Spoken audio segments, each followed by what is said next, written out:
नमस्कार, स्वागत है आपका हरियाणा वॉइस में। मैं हूं आपके साथ सुनील चौहान। रोहतक में मेरा मिट्टी के तहत कार्यक्रम का आयोजन किया गया, जिसमें हरियाणा के मुख्यमंत्री मनोहर लाल ने शिरकत की और प्रदेश भर से अभियान के तहत इकट्ठे हुए अमृत कलशों का नमन किया। ये रिपोर्ट देखिए।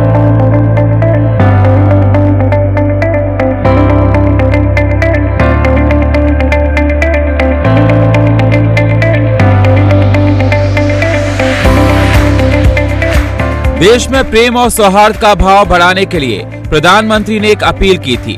देश को एकता के धागे में पिरोने के लिए पीएम मोदी ने 30 जुलाई 2023 को मन की बात कार्यक्रम के तहत मेरी माटी मेरे देश कार्यक्रम का आगाज किया था। इस कार्यक्रम के तहत देश भर में शहीदों के घरों से मिट्टी इकट्ठी की गई।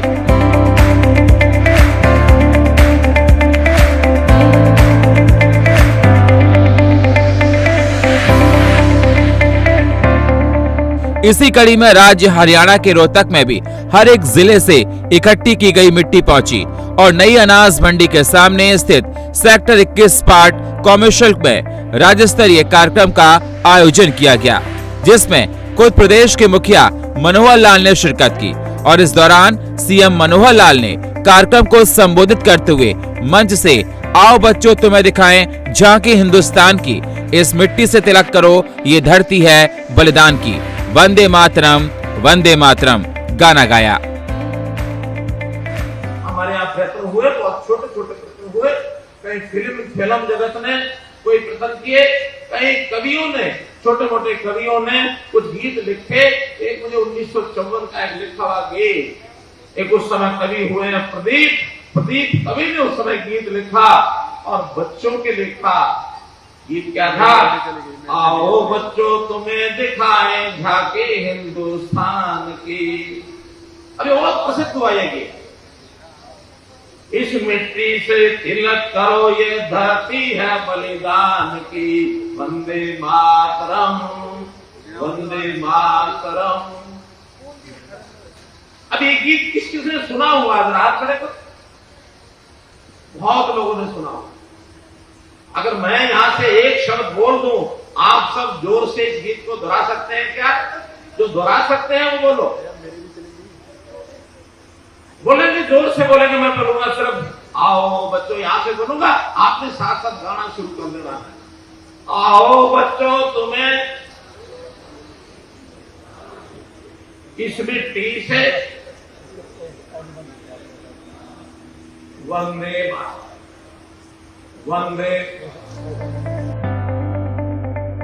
मेरी मिट्टी मेरा देश कार्यक्रम के तहत प्रदेश भर से इकट्ठे हुए कलश को लेकर आयोजित इस कार्यक्रम में मुख्य मंच के अलावा एक सांस्कृतिक मंच भी बनाया गया, जहां कलाकारों की तरफ से एक से बढ़कर एक बेहतर प्रस्तुतियां दी गईं, जिसमें अलग अलग जिलों से आने वाले कलश इस कार्यक्रम में मुख्य आकर्षण का केंद्र रहे।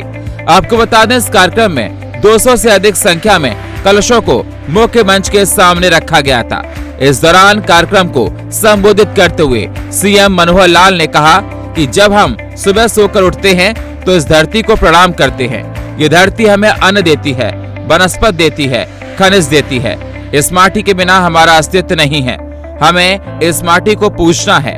हमने हर गांव जाकर जो हमारे जवान शहीद हुए उनकी मूर्ति पर तिलक किया, उन्हें सम्मान किया। उनके नाम गौरव पटों पर लिखा है। ये गौरव पट गांव-गांव में मौजूद हैं।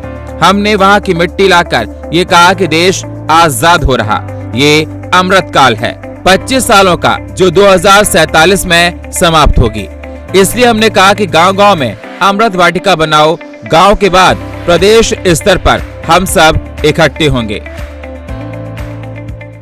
आज देश की माटी के प्रति प्रेम जागे। हालांकि देश की माटी के प्रति प्रेम हमारे लोगों में है, पर्याप्त है, लेकिन बार बार याद कराना पड़ता है। इस माटी से तिलक हम करते हैं, जैसा गीत में है। आज भी देश के अंदर कोई पहलवान अखाड़े में उतर के कुश्ती करता है तो सबसे पहले धरती माता को पुचकारता है, चूमता है, तिलक लगाता माथे पर, तब जाकर के अखाड़े में कूदता है।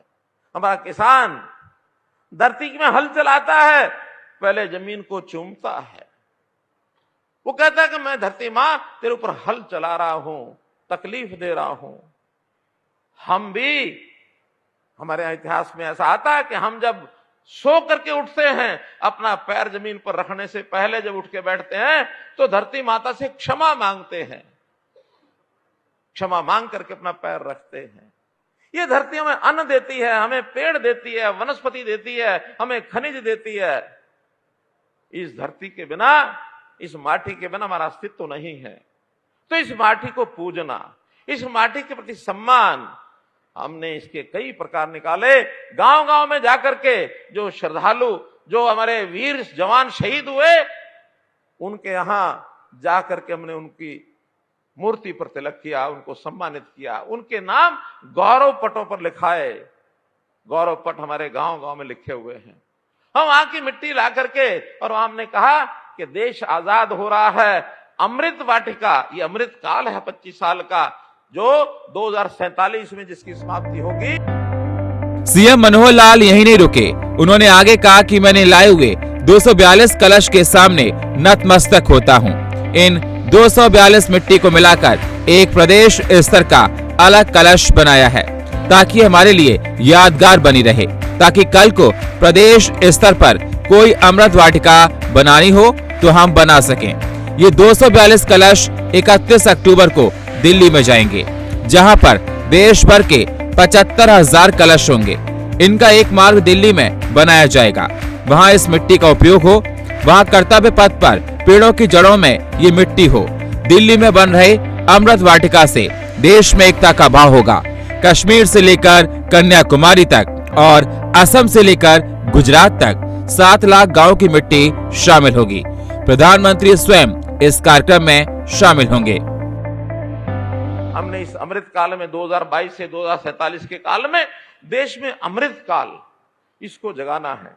इसी के लिए कहा कि हर गांव के अंदर अमृत वाटिका बनाओ, और ये अमृत वाटिका गांव गांव में, शहर शहर में बन करके अब प्रदेश स्तर पर सब इकट्ठे होंगे। आज जैसे बताया मेरे सामने, नतमस्तक होता हूं मैं इन 242 जो कलश हैं रखे हुए। इन 242 की मिट्टी मिला करके एक हमने प्रदेश स्तर का कलश अलग से भी बनाया है, ताकि ये हमारे लिए यादगार बनी रहे। कल को कोई प्रदेश स्तर पर अलग से अमृत वाटिका का निर्माण करना हो तो इस मिट्टी से बनाया जाए। और ये सब 242 वाटिका, ये हमारे कलश, ये 29 तारीख को यहां से दिल्ली लेकर के जाएंगे हम। दिल्ली में सारे देश भर के 75,000 कलश होंगे। 75वां ये साल जब था तब ये कार्यक्रम की आयोजना की गई थी 2022 में। 75,000 कलशों का मिला करके कोई एक अमृत काल की स्मारिका, एक स्मारक ये दिल्ली में बनाया जाए, वहां इस मिट्टी का उपयोग हो, वहां कोई कर्तव्य पथ के ऊपर पेड़ लगाया जाए, उन पेड़ों की जड़ में ये जो मिट्टी है देश भर की, वहां उसमें डाली जाए। आखिर क्या इसमें से लाभ होने वाला है? देश के अंदर एकता का भाव, उत्तर कश्मीर से लेकर नीचे कन्याकुमारी तक, आसाम से लेकर के गुजरात तक की पूरे देश की मिट्टी, सब जिलों की, सब गांव की, 7 लाख गांव और शहर अपने देश में हैं। 7 लाख गांव शहरों से मिट्टी चल करके, और ये 31 अक्टूबर को दिल्ली के अंदर वो सबका प्रतीक रूप में जब कलश आएंगे, और प्रधानमंत्री जी स्वयं उन स्वयंसेवकों को शपथ दिलाएंगे। तो मित्रों, एक बहुत बड़ा भावनात्मक ये कार्यक्रम है। सामान्य मिट्टी नहीं है, सामान्य कलश यात्रा नहीं है। देश की जनता में देशभक्ति का भाव यदि जागृत होगा तो मैं समझता हूं इस देश का कोई बांका, कोई बाल बांका नहीं कर सकता है, कोई बाल बांका नहीं कर सकता है। देश को आजाद कराने के लिए हमारे हजारों लाखों लोगों ने बलिदानियां दी हैं। उसके बाद लोगों ने शंका पैदा की कि इस आजादी को बरकरार रख पाएंगे क्या हम? आज देश की जनता को इस जागरण के माध्यम से गारंटी दी जा सकती है कि अब इस देश का कोई बाल बांका नहीं कर सकता। ये देश आजाद है, आगे बढ़ रहा है, आगे बढ़ेगा। अपना दाहिना हाथ ऊपर उठाओ और अपने बाईं ओर ले जाकर के अपने सीने पर रखो। अपने बाईं ओर यहां दिल होता है, दिल के ऊपर रखो। दिल की धड़कन इस शपथ के साथ निश्चित रूप से तेज होनी चाहिए, और दिल से यानी संकल्प किया हुआ जीवन में बहुत ताकत देता है। मैं बोलूंगा, मेरे पीछे बोलेंगे सभी। मैं शपथ लेता हूं कि विकसित भारत के निर्माण में अपनी भागीदारी निभाऊंगा। मैं शपथ लेता हूं कि गुलामी की मानसिकता से मुक्ति के लिए हर संभव प्रयास करूंगा। मैं शपथ लेता हूं कि देश की समृद्ध विरासत पर गर्व करूंगा और उसके उत्थान के लिए हमेशा कार्य करता रहूंगा। मैं शपथ लेता हूं कि देश की एकता और एकजुटता के लिए सदैव प्रयासरत रहूंगा। मैं शपथ लेता हूं कि राष्ट्र के प्रति अपने कर्तव्यों और दायित्वों का पालन करूंगा। मैं शपथ लेता हूं कि देश के गौरव के लिए प्राण देने वाले वीरों से प्रेरित होकर राष्ट्र की रक्षा, सम्मान और प्रगति के लिए समर्पित रहूंगा। भारत माता की जय। Bureau report, India voice.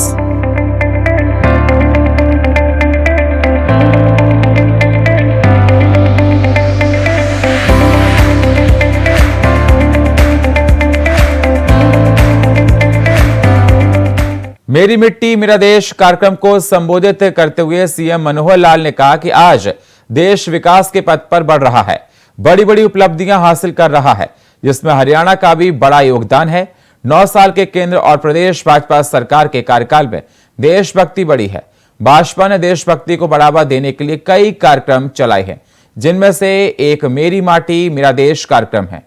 Japan भी भारत के साथ ही आजाद हुआ था, लेकिन जापान के लोगों में देशभक्ति की भावना जागृत करने पर जोर दिया, लेकिन भारत इस मामले में जापान से पीछे रहा। अब 9 साल से लोगों को देशभक्ति के प्रति जागरूक करने के लिए सरकार जुटी हुई है। और क्या कुछ कहा इस दौरान सीएम मनोहर लाल ने, सुनिए। इस देश की रक्षा करने के लिए हम लोगों ने जो कुछ किया, अब इसको आगे बढ़ाते हुए देश के प्रधानमंत्री जी ने, नरेंद्र मोदी जी ने जो विचार रखा, उन्होंने कहा कि बाकी सब चीजों के साथ साथ देश की जनता में देशभक्ति का भाव पैदा करो। कितने ही कार्यक्रम शुरू कर दिए। तिरंगा यात्रा, आखिर पहले कभी तिरंगा, आसानी के तिरंगे के प्रति हमारा सम्मान पहले नहीं था। हमारा तिरंगे के प्रति सम्मान देश की आजादी के समय से लगातार बना हुआ है। हमने वो झंडा अंगीकार किया है। हमारे देश के, प्रदेश के खिलाड़ी, हमारे जो पर्वतारोही चोटियों पर जाके लहराते हैं, देश के खिलाड़ी कहीं भी विजय पताका फहराते हैं तो तिरंगा फहराते हैं। हमारी सेनाएं तिरंगा लेकर के और सेना में कूच करके अपने फतेह करती हैं। तिरंगा सम्मान का विषय, लेकिन हर घर में तिरंगा पहुंचे, हर समाज का व्यक्ति तिरंगे प्रति उतना ही आस्था रखे। ये मोदी जी ने पिछले दिनों में जब तिरंगा यात्रा अभियान चलाया था, हर घर तिरंगा, अब हर तिरंगा हमने अपनाया, हमने किया। और जब देश को आगे बढ़ाना है मित्रों, भाई बहनों, तो हमको निश्चित रूप से हरियाणा को भी आगे बढ़ाना होगा। हरियाणा एक प्रदेश के नाते से आज भी पूरे देश में सबसे अपनी महत्वपूर्ण भूमिका निभा रहा है। चाहे यहाँ की आर्थिक प्रगति हो, औद्योगिक प्रगति हो, चाहे यहाँ के लोगों की मेहनतकश जनता उस नाते से आगे बढ़ रहे हो। हमारे देश का खिलाड़ी दुनिया के अंदर जाकर के देश के लिए मेडल लाता है। जितने देश के मेडल आते हैं, 40% मेडल वो हरियाणा के आते हैं मित्रों, भाई बहनों, हरियाणा के आते हैं। हरियाणा की हमारी खेल नीति इस प्रकार की है। हरियाणा अन्न इतना पैदा करता है कि हम उन किसानों के माध्यम से देश के लोगों के पेट की भूख मिटाते हैं। अपने आप ही अपना ध्यान रखते हैं, उनका भी पेट की भूख मिटाते हैं। हमारा व्यापारी, हमारा उद्योगपति इतना पैदावार कर रहा है कि आज सारे देश में सबसे ज्यादा जीएसटी का जो कलेक्शन है वो हरियाणा में होता है। हरियाणा सब राज्यों से आगे बढ़ रहा है। हमारे यहाँ ऐसा माहौल बना है कि दुनिया का निवेशक आज देश भर में कहीं भी जाने से पहले वो हरियाणा में आने की कोशिश करता है। और ये 9-10 साल के अंदर हमने जो मेहनत की है उसका ये परिणाम है भाइयों बहनों। की मिट्टी बलिदानियों की मिट्टी है। बहुत बलिदानियों ने बलिदान दे करके देश को आजाद कराया।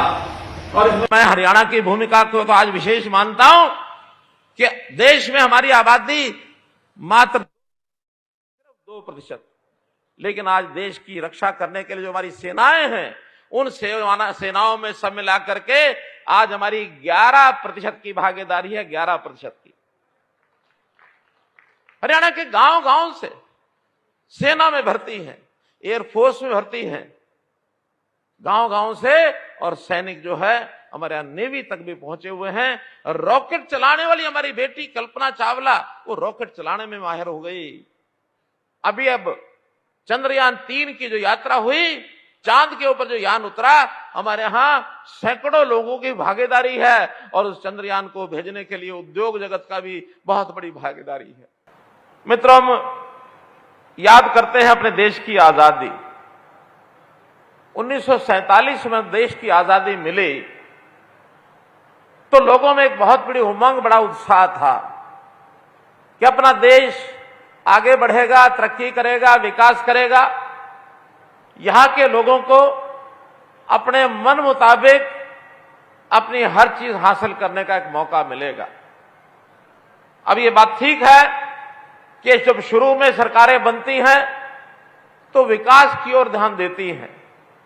विकास के नाते हमारे देश में उस समय तो सुई भी शायद नहीं बनती होगी, लेकिन आज हमारे देश के अंदर, हमारे देश के जो भी इस प्रकार के आगे बढ़ने वाले उद्योग जगत के बंधु हैं, जिन्होंने देश में जहाज, जिन्होंने रॉकेट बना दिए, जो चांद तक पहुंच गए, देश के अंदर हर प्रकार के आत्मनिर्भर होने के लिए बहुत काम किया, गिनाने की आवश्यकता नहीं है।